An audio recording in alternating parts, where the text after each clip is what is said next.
So, welcome back to the Friendly Circle Berlin. My name is Patrick. I'm going to be your host. And today it's our great pleasure and honor to have Dr. Alan Berger with us. Alan, of course, has been doing these wonderful workshops on emotional sobriety for us for 5 years now. And I think during that period, he published a wonderful book, which I'll put details of in the chat, and on emotional sobriety. And he also I'll put his website link and all of that because he does such great work. So, and Alan does these free of charge now for the last 5 years. So, thank you, Alan. Today, this is part of step 10 in the series that of the 12 steps, the emotional sobriety core value, the principle and core value of each step. And so today we're on step 10. And Alan, it's just such a great pleasure to see you as always. I'm going to turn it over to you now. Thank you. Thank you very much, Patrick. It's been, I love being a part of this group, and I love what you're doing, and the wonderful wisdom and energy that you bring to this whole process of recovery, this journey that we're all on together. So thank you for all that you do, Patrick, because you've been a stalwart in this whole thing, and you've really made a big impact on a lot of people's lives. So kudos to you, my friend. Um, we've been discussing the 12 steps from the perspective of emotional sobriety. And I think it's very important to just step back, and we're going to put this I always like to put this in context, because context always contributes to the meaning that we give something.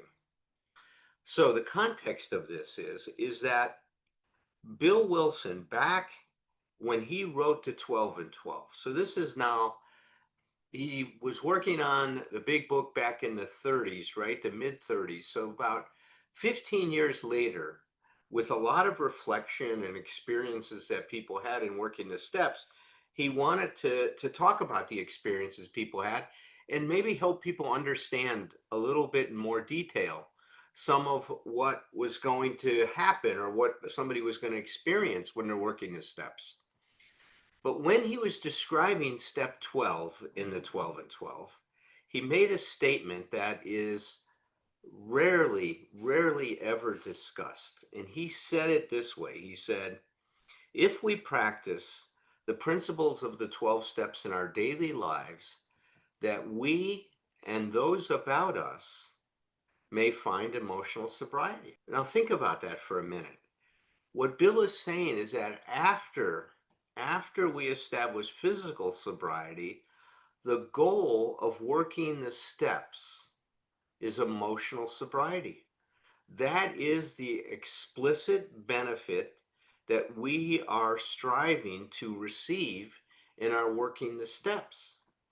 Now, I didn't tell Patrick this, but just a couple days ago now, August 1st, I celebrated my 54th anniversary. So I've been clean and sober now for 54 years. So that's a long time, and that's a lot of meetings that I've attended during this time.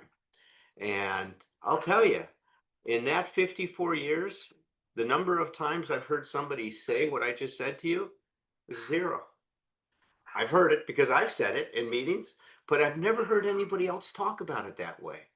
So it's really interesting that it's the best kept secret in the rooms.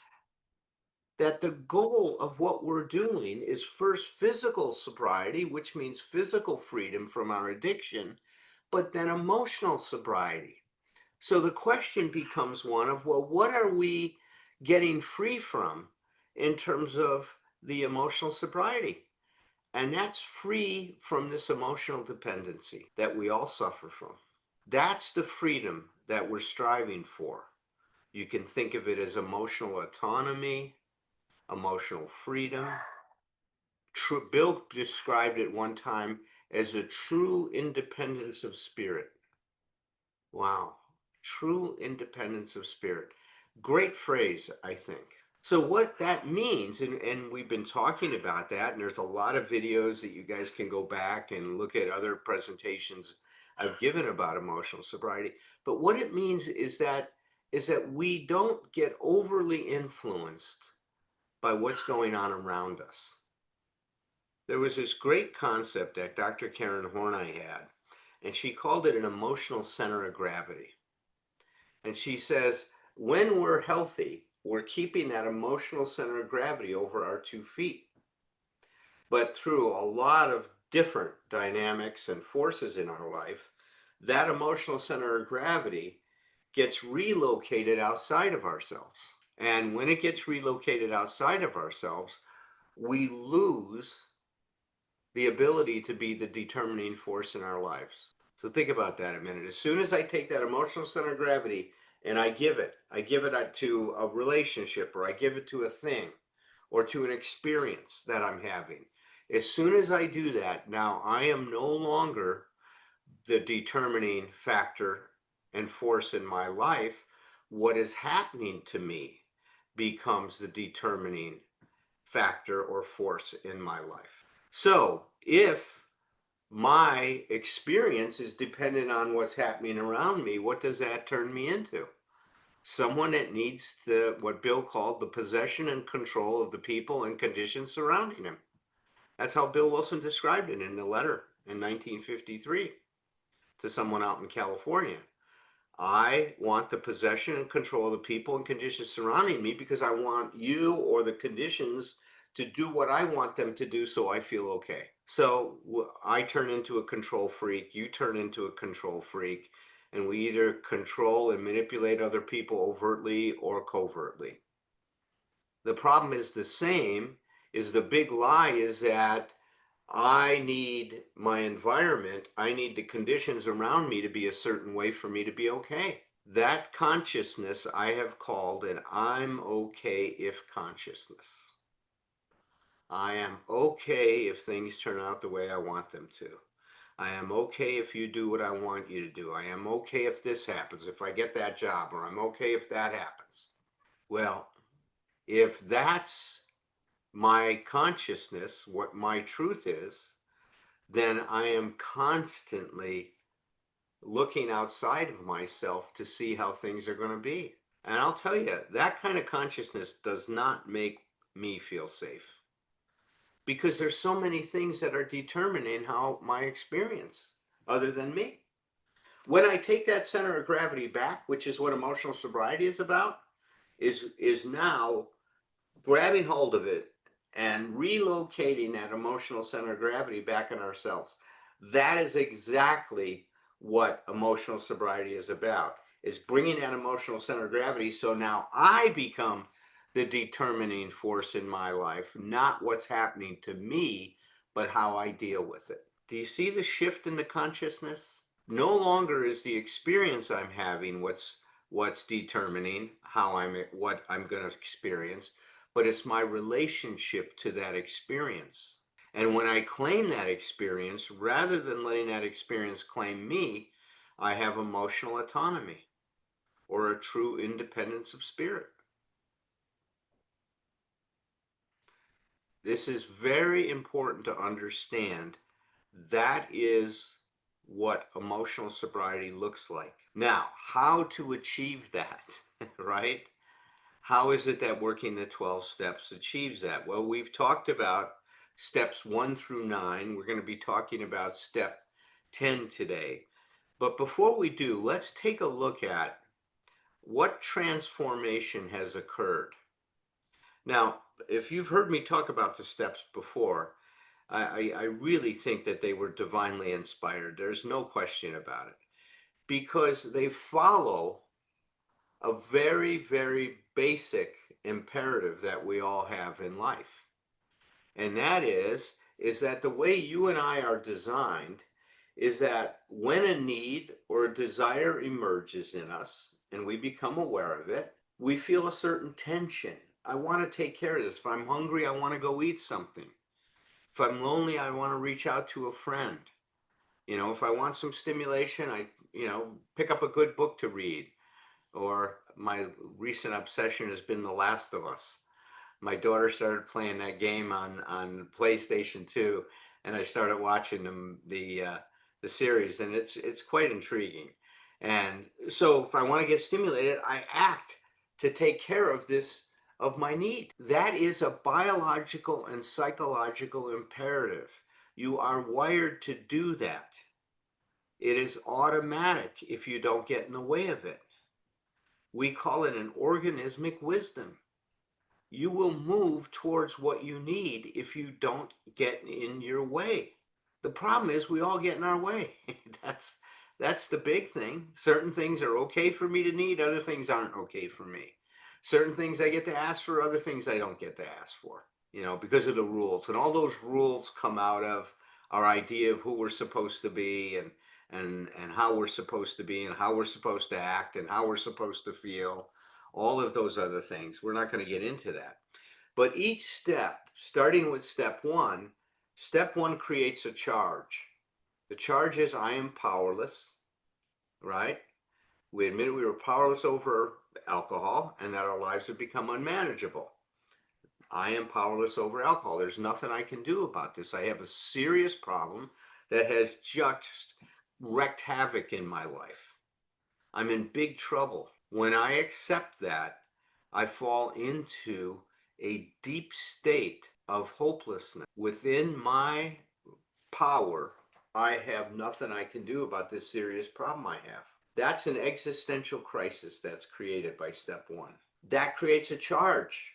There's an energy, right, that needs to be addressed. And that energy prepares us for what happens in step two. Step two comes along and says, came to believe that a power greater than myself could restore us to sanity. Restored to sanity, restored to sound thinking, restored to taking care of myself, acting on my behalf, not putting myself in danger, respecting myself, right? Step two is that there is another possibility and there is another way of life. So when I surrender to my powerlessness, that creates a paradoxical intervention. Now, step two, when I take it and I can come to believe that there's a power greater than myself that can restore me to sanity, that there's some option out here, some possibility. I don't know what it is yet. So this is just where faith comes in. That faith restores the existential crisis, says there's something new that's possible. That's one of the reasons why I've always defined recovery as a discovery of new possibilities. This continues on through all of the steps that lead us, right? We create a new foundation for our life. That foundation is based on a new relationship with ourselves. We sit down and we start to look at ourselves. In step four, we share that. We start to establish healthier relationships that are based on honesty, integrity, on what Kurtz called true speaking, right? That's what we start to do. And then steps 6 and 7 come along and tell us, okay, this is all about you developing the best possible attitude you can have towards your life. That's what emotional sobriety is about. The best possible attitude we can have towards our life, towards ourselves, towards our problems, towards our relationships with others. That's what steps 8 and 9 do. They're looking at the best possible attitude we can bring to our relationships. And they're teaching us something about that in step 8 and 9. It means by taking a look at ourselves when there's trouble. Instead of complaining or blaming other people, we step back and we try to take stock of ourselves and what's going on and take responsibility for that. Now we're starting to learn something about what a true partnership really looks like. Because a true partnership is based on the ability to have empathy. And if I don't have any empathy when I hurt you or do something that's damaging to your soul, to your spirit, to your feelings, then there's no empathy. There's no love. Without empathy, there's no love. Without empathy, there's no safety in a relationship. It just doesn't exist. Can't. It's impossible. No matter what you try to work around that, you can't. Without empathy is the foundation for true partnership. And one way we can step back and look at the steps is that we're restoring our ability to have empathy. But you see, I'm so concerned about living up to my false self, then sometimes admitting I'm wrong becomes very difficult, if not impossible, because my false self says, no, I can't give that up. I can't own that. If I own that, you're not going to love me. I mean, I can play all these games with myself. There's no empathy when we're worried about saving face rather than showing up and being real in a relationship. You can't have empathy when you're worried about saving face, when you're worried about being right. So these are the lessons that these steps up to step 9 is talked about. Now, the way I'm talking about this is looking at the steps, and this was Ernie Larson's contribution to understanding emotional sobriety, which he called, I think, and it's synonymous with emotional sobriety, he called it stage 2 recovery. Stage 2 recovery requires taking a second first step. We're no longer looking at our powerlessness over alcohol and that our lives have become unmanageable because we've been hijacked by our disease. We are now looking at our powerlessness over our emotional dependency and our emotional immaturity, and how our emotional immaturity and our emotional dependence has created an unmanageable life. So when you take a second pass through the 12 steps, they look very different than the first time you went through them. Because now you're looking at your powerlessness over the fact that you are stuck. You're not sick. Yeah, we are sick if we have a disease of alcoholism. That's the first pass. Is first step, the way Larson says, is that the first step was a desperation step to free us from the grip of our addiction. This second first step is to help us grow up emotionally and spiritually and to get us unstuck in our recovery. So I've been talking about the second first step addresses what I like to think of as our growth disorder. We're stuck, we're not sick. We're stuck, we're not sick. We are stuck in our development. And when we work the steps to the best of our ability, we start to grow and grow up. And as we do that, we start to work through that impasse we're at, and we get back on that path of our development that's moving us towards what we can be, that's moving us in the direction of wholeness or holiness, whatever you want to call it.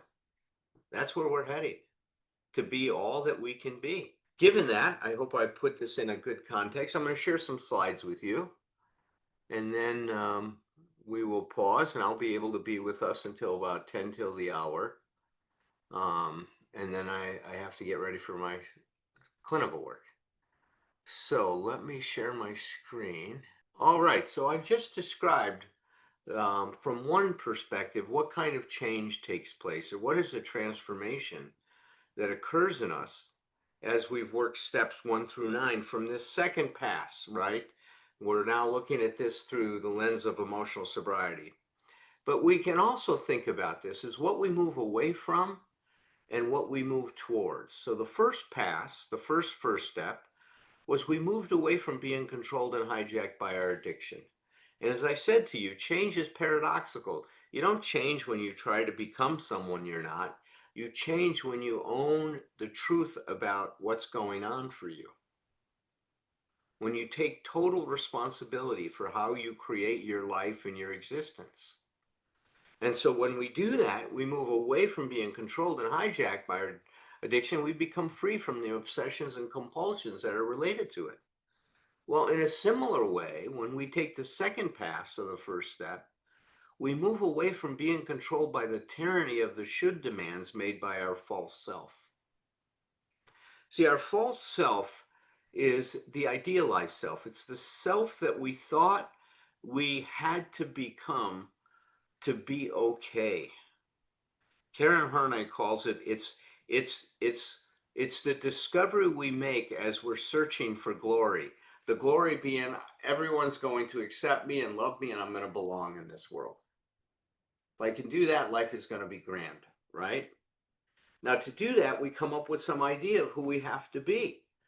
Well, that idea becomes crystallized in this false self, and the false self then manifests itself by all of these shoulds about how I'm supposed to act, how I'm supposed to be, how life is supposed to be. So this is where we not only lose the ability to be the determining force in our lives when we when we fall prey to our addiction. But as soon as I turn my life over to the care of my false self, I'm in big trouble. Now these tyrannies, the tyranny of the shoulds, run my life. And I'm okay if I act the way I should, and I'm not okay. I hate myself if I don't. But I'm controlled by this set of shoulds. I'm not running my life anymore. They are. What we're moving towards is some autonomy from that. In one way, we're having a revolution, right? We're getting rid of the tyrant, the false self tyrant, and we're establishing some emotional autonomy. And we're reconnecting to what our true self is. And our true self, part of that is this organismic self regulation, is that I am wired to restore balance in my life. And when I'm out of balance, I will move towards that balance. If I'm hungry, being out of balance, I eat something, I've restored my balance. If I'm cold, I start to shiver and shake. I start to move the cells around in my body to generate some heat. When I restore that balance, I stop shaking. That's how we're wired. And we're reconnecting ourselves. And one way I like to describe it in recovery is about recovering our lost true self. We're moving away from being ashamed of who we are. Because what the false self says is that who you are is not enough. It's not good enough. And so when any element of who we really are shows up that doesn't fit with the true self, we're ashamed of that. And so we deny certain parts of ourselves that don't fit with the blueprint that our false self creates. And we move towards an acceptance of ourselves. We move towards compassion towards ourselves, understanding that, that even though I may make mistakes, I'm not a mistake. We start to understand our behavior rather than judge it. And we recover this curiosity about ourselves. Like, how come I'm reacting that way? What's disturbing me so much about the situation? It's a very big shift in our consciousness. We move away from avoiding conflict and discomfort, doing anything in the world to feel better. And we move towards taking the hits, really getting honest with ourselves, confronting ourselves, and taking a radical responsibility for our lives. That I'm the one that's created my existence. Regardless of what's happened to me, it's how I'm dealing with it that creates my existence. This self confrontation is so important because the more I take responsibility to change myself and pressure myself to change, the less other people in my life pressure me and want me to change because they don't have to. Because I'm stepping up and taking responsibility. Relationships hate a void. And if I'm not stepping up and taking responsibility, then the people around me or society is going to say, Berger, you need to be responsible. So I projected my responsibility. This is my dear friend John Amodean. He says, if responsibility and blame are fused in our minds, then our defenses will marshal to avoid any responsibility. However, the self-contempt of blame is quite different from the self-empowerment of responsibility. Right there is a big key, a big difference between the two. By suspending self-blame, we can look more calmly and soberly at how we may be responsible for our choices and accountable for our actions. Only then will we become wiser and stronger. Only then can we grow emotionally and spiritually. It's brilliant. What we move away from is this self-criticism and self-contempt. Instead of judging ourselves, by the way, the part of you that's the top dog does this. It tells you how you should be, what you haven't done that's enough. It criticizes you, makes you feel bad about who you are. But what we move towards is self-support. What we say is we get off our back and we learn to stand at our side. We get off of our backs and we learn to stand at our side. And we go hand in hand through life rather than being judged and evaluated at every turn of the corner. What we move away from is a loss of sincerity towards ourselves and our lives. We weren't acting in a way that showed any sincerity. We lost that. And now we start living life with an appropriate level of awe, concern, and respect for our experience And now we act on our behalf, not against ourselves. We act in our best interest. We move away from being victimized by life, from objecting to reality. This isn't the way things should be. Well, that's irrelevant. The issue is that's the way things are. What are we going to do about it? And that's what we move towards, by becoming empowered, becoming a determining force of our lives, starting to use our suffering to gain wisdom and understanding how to better cope with situations. So that's what leads us to step 10. Continue to take personal inventory, and when we were wrong, promptly admitted it. Well, once again, we're looking at how do the steps help us achieve emotional sobriety. Um, my dear friend Herb Kagan used to say that he thought that step 10 was the emotional sobriety step. Obviously, we would now amend that to say all the steps are about emotional sobriety to second pass through. But this becomes very important, and we're going to explore some of that today. This is going to be at least a two-part, maybe a three-part presentation. So consider today to be part one, an introduction to step 10. So step 10 further helps us prune our expectations. You've probably heard this in meetings before. Expectations are premeditated resentments, or expectations are resentments under construction. So what we're doing is we're trying to maintain our integrity and our humility so that we can become trustworthy. So this step very much helps us keep our sense of wholeness. It keeps the best of us in charge of the rest of us, is like the way I like to think of it. Not letting our false pride or other issues now claim our behavior. But our job is to continually check ourselves and monitor ourselves, and to say, am I functioning in a way that I feel good and that honors and respects my relationships? This step helps guard against the return of our false pride. Humility is the foundation of our spiritual life. It's the foundation of emotional sobriety. This step is also important in the restoration of trust in our relationships, especially in relationship with those people we love and cherish and that we've done the most harm to. So this is a critical step in furthering our development. So step 9 helped us regain our integrity and trust. We learned how to honor and genuinely respect the dignity of another person. That's where the empathy came in. We're starting to grow up. This much is clear if we have come this far. And step 10 ensures that we will continue to be humble and take responsibility when we are wrong.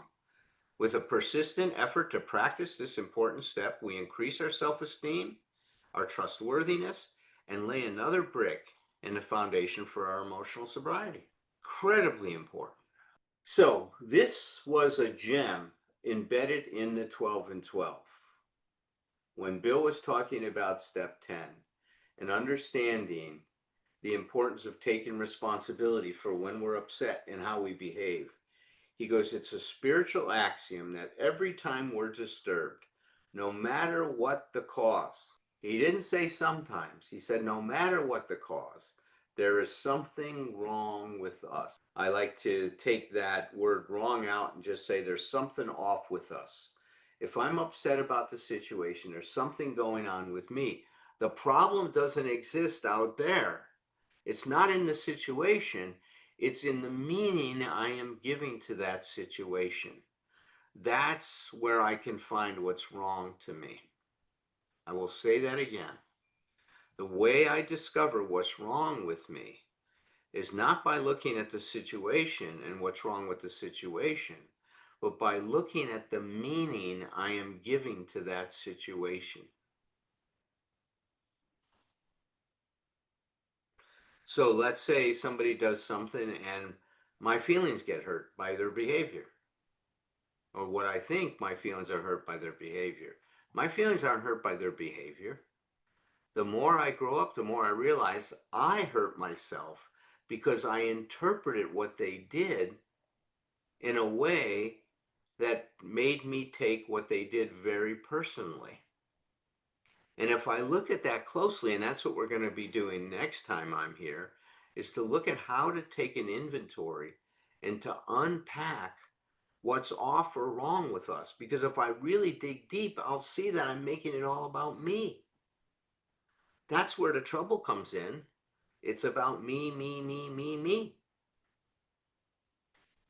So that's the clue. And if it's all about me, then I've got certain expectations that you're supposed to follow. Because if it's all about me, that you have to make it all about me too, for me to feel okay. And that's never going to make me feel okay because you're concerned about yourself and I'm concerned about me, and that's the way it's supposed to be.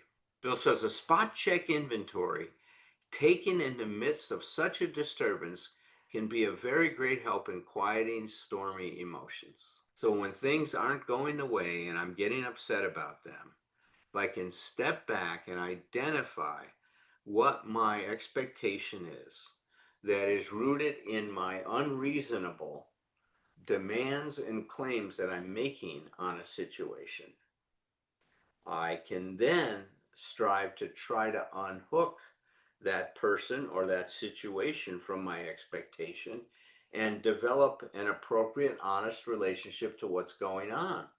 If I can do that, if I can stay connected to what is happening without being upset about it, I can start to grow up. You see, growth is determined by learning from mistakes. But if I don't want to face what's happening, how can I ever learn? If I don't want to see how I'm not coping well with a situation, then how can I ever grow myself up? So this becomes such a crucial step in our in our ongoing maturation and in our emotional development. We will be digging into the spot check inventory more in my next presentation. The quick inventory is aimed at our daily ups and downs, especially those where people or new events throw us off balance and tempt us to make mistakes. Throw us off balance. How, if you have your physical center of gravity over your 2 feet, what throws you off balance physically? Is now leaning too far forward, leaning too far back, leaning too much to one side, losing your center of gravity, not keeping your center of gravity over your 2 feet. And the same thing happens emotionally. If I now put my center of gravity outside of myself, which is what expectations do, if you would just do this, I'd be okay. I've just given you my emotional center of gravity. And that's going to make me make a mistake. Well, how could you be that way? If you were a good friend, you wouldn't say that or you wouldn't do that. You see, that's an expectation. If I grow up, I don't need to have expectations about what you're doing. I need to worry about what I'm doing, not what you're doing. I love the Gestalt therapy prayer because Fritz Perls, the founder of Gestalt therapy, really captured this well when he said the following. He goes, I am I and you are you. I do my thing and you do your thing. I am not in this world to live up to your expectations. You are not in this world to live up to mine. If by chance we meet and come together, let's celebrate and enjoy it. And if not, it just can't be helped. That's what restores our balance, is to unhook people. And Bill likes to use that phrase, unhooking people from our expectations. He goes, in all these situations, we need self-restraint, honest analysis of what is involved with ourselves, right? A willingness to admit when the fault is ours, always, and an equal willingness to forgive when the fault is elsewhere. We need not be discouraged when we fall into error of our old ways. That means wanting everything our way. For these disciplines are not easy. We shall look for progress, not perfection.